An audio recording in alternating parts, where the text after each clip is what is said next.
여러분 반갑습니다. 시촌입니다. 좋은 하루 보내고 계시죠? 오늘도 시촌과 함께 집 구경 한번 해보시죠. 오늘 살펴볼 집의 컨셉은 이겁니다.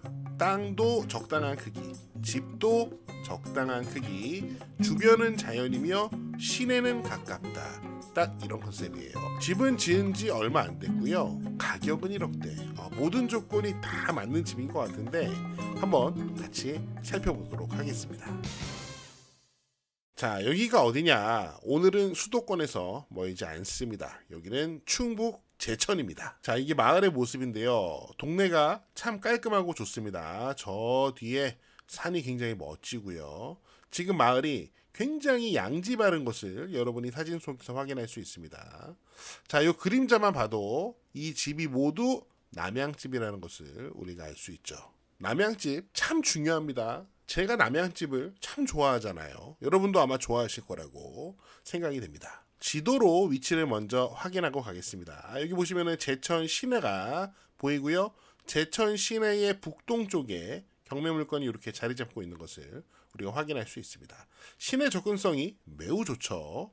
금방 갈 수 있습니다. 경매물건이 있고 경매물건 뒤쪽에 있는 북쪽에 있는 산이 이름이 송악산이네요. 송악산이 있고 이 앞에 강인지 하천인지 흐릅니다. 그렇다면 나름 배산 임수의 남양 땅입니다. 그렇기 때문에 여기 보시면은 집들이 상당히 많이 있습니다. 좀 더 확대해 보면은 여기 경매물건이 있는 동네에도 집들이 상당히 많습니다. 구옥도 보이고 새로 지은 전원주택도 보이고 나름 이제 제천에서는 사람들이 선호하는 동네인 것처럼 지도상에 느껴지네요. 마을의 모습이 이렇습니다. 이렇게 오래전부터 집을 짓고 살던 분들도 계시고 마을 앞쪽에는 이렇게 농지들이 있어서 집이 없어요. 그래서 전망이 시원시원하고요. 자, 그 다음에 북쪽으로 보면은 이렇게 전원주택들이 보이고 이게 송악산이었죠. 그리고 경매물건은 여기 왼편에 첫 번째, 두 번째, 그 다음에 그 뒤에 있는 여기서는 안 보이는 세 번째 집입니다. 미쓰고 부동산에서 보겠습니다. 제가 사용하는 이 지도가 미쓰고 옥션이에요. 미쓰고 부동산. 시촌 구독자, 시청자들에게는 항상 7일 무료 이용권, 그 다음에 3개월 추가 혜택을 드리고 있으니까 영상 하단에 설명을 참고하세요. 지금 보시면은 이 경매물건이 이 마을길에서 첫 번째, 두 번째, 세 번째 집이라는 거죠. 땅의 모습을 보겠습니다. 이렇게 동서로 넓은 땅. 제가 선호하는 땅의 스타일입니다. 그 다음에 이 대지는 경매에 온전히 포함되어 있고 여기 보시면은 도로, 마을길, 이 도로 지분도 경매에 포함되어 있어요. 이 도로 지분이 여기 초록색 국공유지 도로에 딱 붙어 있죠. 그러니까 진입하는데 전혀 문제가 없습니다. 내 땅 밟고 지나가기 때문에 누가 막을 수가 없는 좋습니다.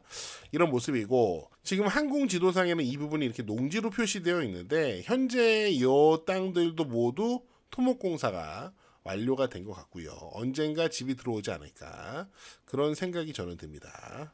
이 사진을 보시면요. 이게 경매물건인데 이 경매물건 북쪽으로 뒤쪽으로 또 이렇게 토목공사가 아주 말끔하게 되어 있습니다. 현재는 집이 없는 것 같아요. 근데 언제가 여기다가 집을 질 수 있겠죠. 집을 지면은 내가 여기 사는데 쿵쾅쿵쾅 뚝딱뚝딱 조금 신경 쓰일 수 있습니다. 그런데 이런 집은 요즘에 아주 금방 집니다. 한 2달이면 짓고 이미 토목공사가 되어 있기 때문에 쿵쾅쿵쾅 한 2달 정도만 참으면 됩니다. 괜찮고요. 자, 그 다음에 이 집을 보시면은 건물이 있고 집 뒤로 이렇게 옹벽이 있잖아요. 그런데 제가 보기에는 건물과 옹벽의 거리가 그렇게 멀진 않지만 이 옹벽이 엄청나게 높은 것이 아니므로 이 정도는 제가 보기엔 참아줄만 하다라는 생각이 들어요. 가끔 어떤 집들을 보면은 이 건물 높이보다 더 높게 이렇게 옹벽이 올라온 그런 집들을 볼 수 있는데 저는 그런 거는 못 참겠더라고요. 좀 불안해 보이고 위험해 보이는데 이 정도면은 제가 보기에는 괜찮을 것 같습니다. 그리고 지금 보시면은 이 집주인장께서 한쪽에 이렇게 텃밭과 그 다음에 꽃밭을 이쁘게 잘 가꾸고 있는 모습을 확인할 수 있습니다. 마당에는 자갈을 깔다가 좀 마른 것 같아요. 흙이 많이 보이죠. 자갈을 좀 더 보충하면은 더 깔끔해 보일 것 같습니다. 아름답습니다. 마당이 있고 야외 수도가도 있고 이 땅의 면적이 대지만 한 130평 되고요. 건물이 약 30평 정도 됩니다. 적당한 크기라고 생각이 되고요. 수도가 옆으로 이렇게 조경수도 보이고요. 꽃도 잘 심어놨네요. 자, 보시면은 경매 물건과 앞집과의 거리는 굉장히 가까운 편입니다. 왜냐면은 땅 자체가 130평으로 아담하기 때문에 옆집과의 거리가 멀 수가 없어요. 그래서 제가 댓글이나 혹은 뭐 다른 분들의 의견을 들어보면은 적당한 크기의 토지를 좋아하시는 분들이 계신데, 그분들의 주장은 땅 크면은 관리하기 힘들고 그거 힘들다, 그거 소용 하나도 없다, 이런 말씀을 하시는데 저는 사실 좀 반대 입장입니다. 왜냐면은 저는 이런 것 때문에 좀 반대예요.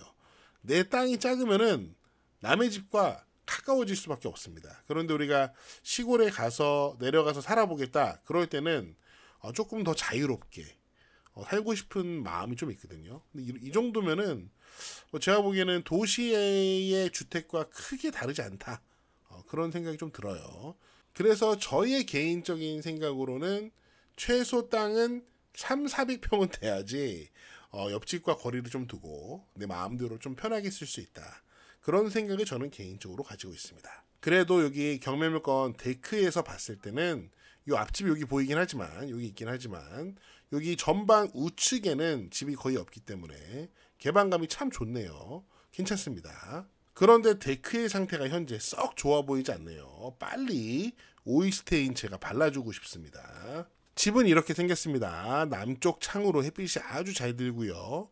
외장재를 보니까 굉장히 다양한 건 썼네요. 뭐 세라믹 판넬 같은 것도 썼고, 뭐 징크 판넬 같은 것도 썼고, 다양한 외장재를 활용해서 단조롭지 않게 집을 지었는데, 또 한편으로는 너무 다양하고 색깔도 다양해서 조금 혼란스럽다, 이런 느낌도 없진 않죠. 건축물 대장을 보니까 이 집은 경량 철골 구조로 딱 30평 정도 됩니다. 경량 철골 구조, 이제 판넬집이라고 싫어하는 분들도 많으시죠.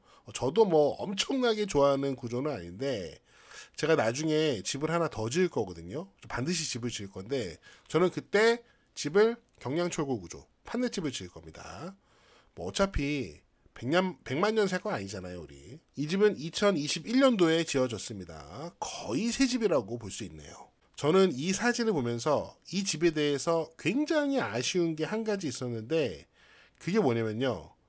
보시면 여기 빗물바지 있잖아요. 이렇게 처마에 빗물바지가 있는데, 요 물이 내려오는 곳을 보면은 이 물이 그냥 이 데크 위로 내려옵니다. 비가 많이 오는 날은 어떻게 될까요? 여기 완전 물바다가 될 겁니다. 제 생각에는 이걸 어떻게 해야 되냐면은, 이거는 벌써 다 집을 지었기 때문에 사실 방법은 없는데, 집을 지을 때부터, 토목공사 할 때부터 건물에 빗물바지가 내려올 자리에다가 땅에다가 배수로를 만들어서 거기다 이걸 연결시켜야 됩니다. 그러면은 요 데크 있으면은 요 데크에다가 여기다 구멍을 뚫어가지고 요 밑에는 당연히 배수로가 있어야겠죠. 그리고 이 빗물바지가 바로 배수로로 연결되도록, 그러니까 이 물이 땅으로 흘러내려가면 안 되고 배수로로 바로 빠져서 밑으로 흘러내려가야 된다는 거죠. 그래야지 땅이 촉촉해집니다.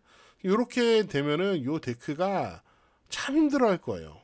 아주 힘들 겁니다. 이 데크가 나무인데. 자, 그럼 집 안으로 들어가 볼게요. 자, 30평, 29.7평이었죠. 30평 되는 집인데 현관 들어가서 우선 방의 개수를 볼까요? 하나, 둘, 셋. 방이 3개 있습니다. 화장실 하나, 2개. 거실, 주방, 다용도실과 보일러실 보이고요. 이거 이제 다락으로 올라가는 계단 같습니다. 이제 1층 집이니까 요거는 다락이 되겠죠. 뭐 다락 공간은 어떤 공간인지는 이 평면도 상에서 우리가 확인할 수는 없고요. 이 사진에서 봤을 때는 다락이 여기 작은 공간, 뭐 크진 않을 것 같습니다. 아주 작은 다락이 있을 것 같습니다. 경매 기호 보면서, 자, 경매 물건 주의할 점이 없는지 한번 꼼꼼하게 살펴보도록 하겠습니다. 자, 일단 사건 번호 확인하시고요.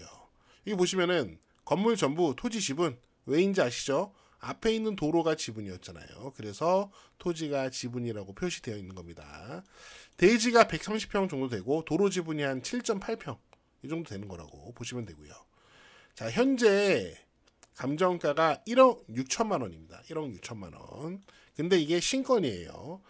당연히 신권에서 낙찰을 안 될 것 같은데 떨어지겠죠. 나중에 좀 떨어지면은 그때 관심 있는 분들은 기회를 봐서 입찰하면 좋을 것 같습니다. 낙찰자가 인수하는 임차인이 없는지 확인해 볼게요. 매각물건 명세서를 보니까 조사된 임차 내역이 없습니다. 매각물건 명세서가 그냥 깨끗해요.